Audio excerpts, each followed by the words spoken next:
Hey there, Instant Pot enthusiasts.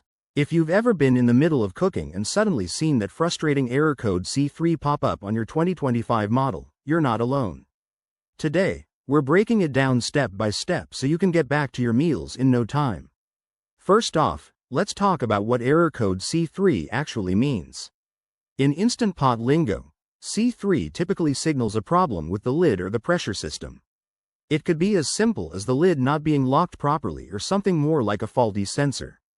This error is common in the 2025 series, so don't panic, it's often an easy fix. Now, let's dive into troubleshooting. Start by checking the lid. Make sure it's securely locked and that the sealing ring is in place. Sometimes, food debris or residue can prevent a good seal, so give it a quick clean.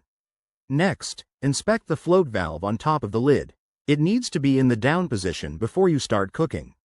If it's stuck, gently press it down or clean around it with a soft cloth. Also, ensure there's enough liquid in the pot. Instant Pots need at least 1 cup to build pressure properly. If you're still seeing the error, try resetting your device. Unplug the Instant Pot, wait about 10 minutes, and plug it back in. This can clear temporary glitches. If none of these steps work, it might be time to check for hardware issues, like a damaged sealing ring or internal problems. In that case, consult your user manual or contact Instant Pot customer support.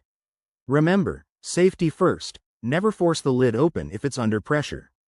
By following these tips, you'll likely resolve error code C3 and get back to enjoying your favorite recipes. Thanks for watching. If you found this helpful, hit that like button and subscribe for more kitchen hacks. See you next time.